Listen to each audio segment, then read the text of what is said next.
Good afternoon to all of you. Thanks for tuning in to Mirror Now. I'm Afrida Rahman Ali. First up, developments from Puducherry. Quite a few fast-paced developments have happened since last evening after the removal of Lieutenant Governor Kiran Bedi. Opposition in Puducherry, in fact, met LG Kiran Bedi today and submitted a memorandum seeking a floor test.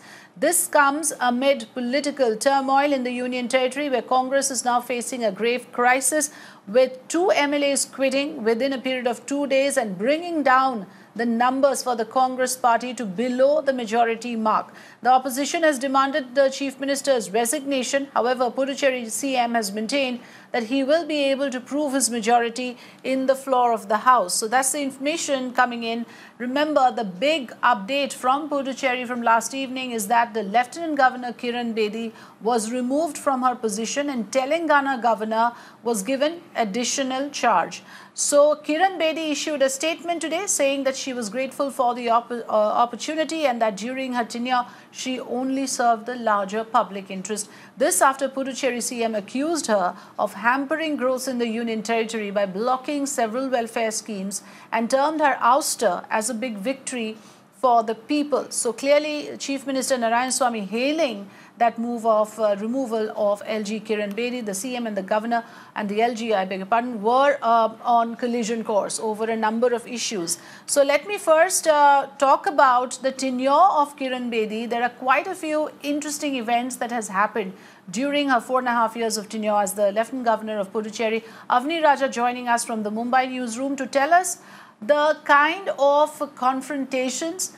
and the kind of conflict that the CM had, Avni, with the LG is known to everyone. It all started way back in 2016. Can you take us through a brief timeline of events, please? Yes, absolutely. It has been an extremely tumultuous relationship, to say the least, as far as the Chief Minister and Kiran Bedi are concerned, and multiple flashpoints really over the last several years that have emerged, which sort of, flared up this entire face-off between them. First was in 2016. It was essentially a WhatsApp group row that had erupted. Bedi, in fact, created WhatsApp group with MLAs and IAS officers. That is what happened. And then Narayanaswamy passed orders opposing this particular move. So that is the first, one of the first flashpoints that emerged. And Kiran Bedi then struck down the Chief Minister's order as far as this entire group itself was concerned. So that is one of the first flashpoints that emerged. Moving on from this next flashpoint that we're going to speak about at this point in time, if we can just go ahead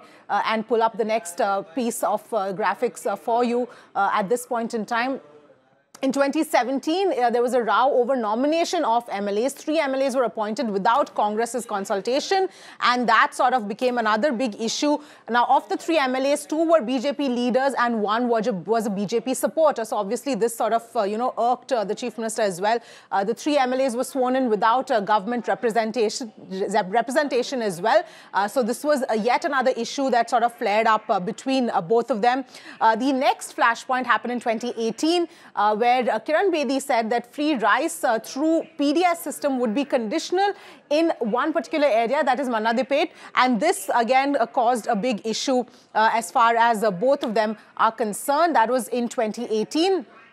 And of course, this is yet another flashpoint that emerged with Kiran Bedi and Narayanaswamy. And Bedi said that free rice through the PDS would be conditional. That was the flashpoint. In fact, back to you, Afrida.